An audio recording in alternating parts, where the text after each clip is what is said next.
in case you didn't know, the Daytona 500 is this weekend. Yeah. And we got cars on the track for the first time in 2024.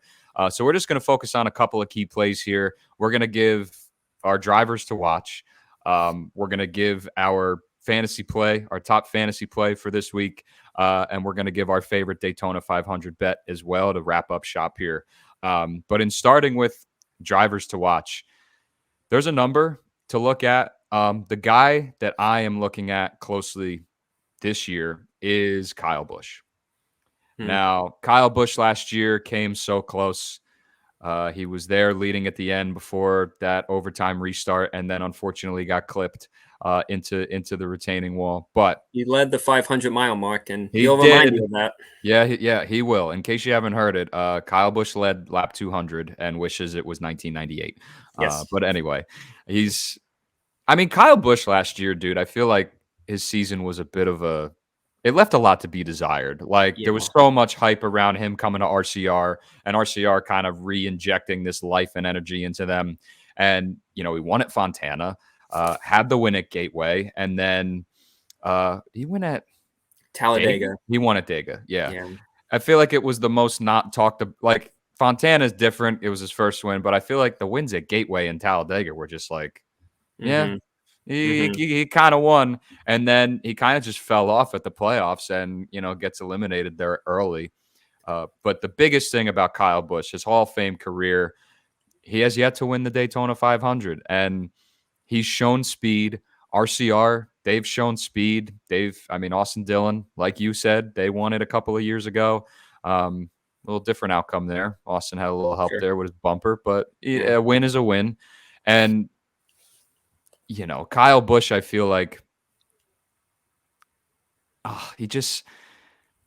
feel like he's going to be in position. And he's as hungry as any driver in the field to win this.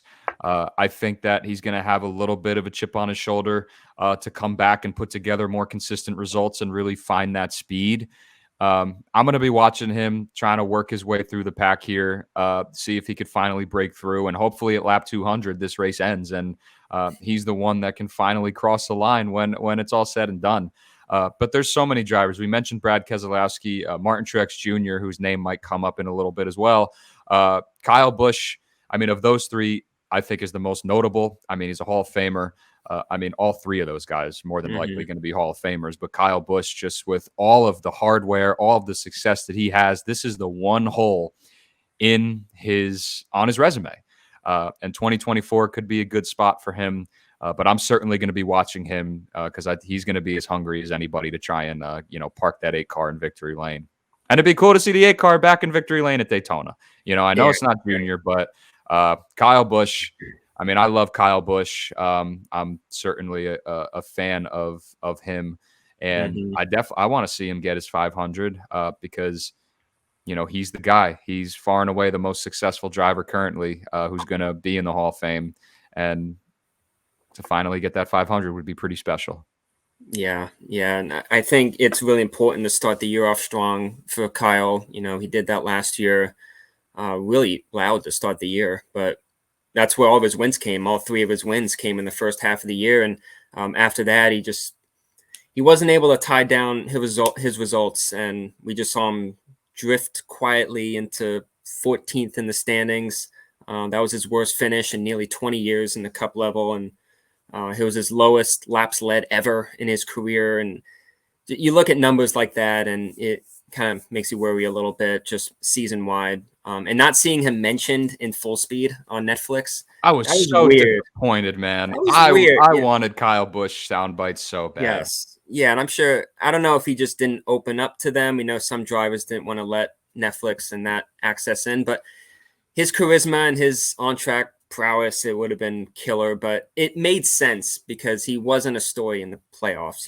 Like if he was able to win the Roval, he was right up there to advance in. They probably would have had him in the whole time, but he just wasn't part of that storyline they were looking at. But for Daytona, he can definitely be a big story. He's probably not the number one on my list. I probably look at Ryan Blaney, who's, he's a 2-time runner-up. He's come literally as close as you can to winning it. His teammate, he had that finish in 22 and In 2017 and 2020, he was second in very different ways, but he's tremendous. You know, he's won Talladega. He knows how to come from behind and get it done. He knows how to dominate and get it done. He knows how to avoid the wrecks and get it done. He knows how to win titles, and he just has to hope Joey isn't around him. I feel like he's not a teammate guy. That can maybe spiral out of control like it did with Brad that one year. But no, he has all. It's not even for potential anymore. Like I know he can do it. It just hasn't happened for him yet. But you said, Kyle, like he's done it 18, 19 times. Truex has done it, and many other drivers. Stewart never won it. Some guys, it doesn't matter how good you are, how many times you win the July race, how many times you win Dega and the Clash, back when it was at Daytona. You just can't win the 500. I can't think of any drivers who win Daytona 500s a lot, but they don't win the other races. Like it's always, Denny's won 3, but he's won Dega many times. And Keselowski, he hasn't won the 500. There's such a long list. And some guys just never get it done. I just think Blaney, his time's going to come, and it'll probably happen this year, I think. One more when it comes to Daytona predictions, and you think of favorites to win, but if you're looking for a surprise, I would definitely as like a fantasy money maker. If you want to go all out there, Riley Herbst for Rick Ware Racing. Oh, yes. This kid has fit into super speedway, that mold, like an old shoe. Like he was top 10 on debut in the 500 last year. He nearly won Talladega in the fall with that front row 36. I mean, in his first career race, to do that, to get a top 10 in the 500 last year, that was huge. And to me, he's a great underdog pick. He's always up there. He tends to qualify well, but with Rick Ware, he's probably going to be near the back. But he just has it. Some young guys come in and they just do tremendously well right away. Yeah. He hasn't necessarily been great in Xfinity on a super speedways, but Cup, look out for him. I think he can really get maybe not the win, but he nearly won Dega, so maybe he can get it. He just needs some help. I love a flyer on Herbst because I'm a Riley Herbst truther. He's my dark horse to win the Xfinity Championship this year. I bet him at 20-1 to win the championship. I think finally getting that win in Vegas after all those years of just disappointment, bad luck, whatever. I feel like everything plagued that 98 team. I mean, four straight top 4 finishes to close the year out in Xfinity. I love Herbst. I love that as a flyer. If I was looking at another guy, I'm going to go to his teammate, Justin Haley. Justin Haley, we know how great of a super speedway racer he is, absolutely dominating in Xfinity. He's come close, and his numbers in Cup with Kaulig at Daytona, nothing really there, but he's got the talent. And Rick Ware Racing, they seem to always find themselves at the end of these things because they hang out and they just wait for all hell to break loose.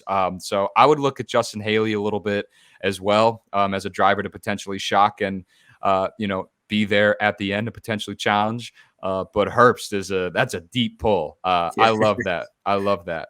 Yeah. We'll see what he can do. Yeah. Absolutely. But let's now talk about a fantasy play, because Herbst, I mean, you said it. Herbst could be very interesting here at Daytona for a fantasy play. I don't know what his odds are, but so his odds on DraftKings, he's 80-1 to win the race, but he's 10-1 to finish top 5. That's really intriguing to me. Okay. Because he finishes, and we're only looking for a top 5. So 10-1, I'm gonna deeply consider. Actually, that's a nice number. Zach, do you have one more bold prediction, or is it time to test your Daytona 500 knowledge? I think that was it. I think my bold prediction was that I'm gonna pass this test. All right. Well, we're gonna start off easy. Maybe. I mean, I don't know. But we're heading to the Daytona 500 this year. And like I said, Zach and I are going to take stabs at this every single week, some race trivia, and test your knowledge as well, for what you might know and what you might not know. But Zach, we are going to start off easy. We're going to break the ice a little bit here. All I need you to do, and there's no time limit. It could be fun to potentially get a clock in here at some point as we kind of build this and really put ourselves on the spot. We'll start off easy. We'll start off pretty light here. I need you to name me the last 10 Daytona 500 winners. Okay. 2023, Stenhouse. Yes. 2022, Austin Cindric. Yep. 21, Michael McDowell. Yep. 2020 and 2019, Denny Hamlin. Back to back. Back to back. 2018, Austin Dillon. Bang. 2017, Kurt Busch. 2016, Denny Hamlin. Bang. 2015, Joey Logano. 2014, Dale Jr., if that's the. That is, I mean, you could keep going because that obviously was. Let me keep going. Just keep going. Keep going. Just keep going. So 2014, Dale Jr., Hendrick's last Daytona 500, shockingly. 2013, Jimmy Johnson. 2012, Matt Kenseth. 2011, Trevor Bayne. 2010, Jamie McMurray. 2009, Matt Kenseth. 2008, Ryan Newman. 07, Kevin Harvick. 06, Jimmy Johnson. 05, Jeff Gordon. 04, Dale Jr. 03, Michael Waltrip. 2002, Ward Burton. 2001, Michael Waltrip. 2000, Dale Jarrett. 1999. Did Dale Jarrett win back-to-back? Or was that Gordon? I think Gordon went back-to-back in 99 and 98. Oh, no. 98 was Dale Sr. Yeah. So 99 was Gordon. 98, Dale Sr. 97, Gordon. Yep. 96, Dale Jarrett. Yeah. I think 95 and 94 was Sterling Marlin. Yes. 93, Dale Jarrett. Yep. Ned Jarrett was in the booth for that. 92. 1992. Damn. I'm surprised I made it this far, really. Dude, 30 years? That's pretty good. I knew the 90s were going to get me. Yeah. I don't think Davey Allison won it that year. Yes, he did. He 92? won 92, yeah. 91. I wish I could skip to 1989 with Dale Waltrip. Yeah. 91. Were interesting in between. Derek Cope was 1990. Correct, yeah. Dale Waltrip was 89, but I'm skipping over 91. 91 was Ernie Irvan. Ernie Irvan. Yeah, I wasn't going to get that. That's pretty good. That's pretty good. Obviously, I need to be more aggressive with my questions because that was way too easy. The last 10, yeah. Yeah. Well, yeah, you aced it. So that wasn't a terribly bold prediction on your end, but congratulations. Thank you. Made it.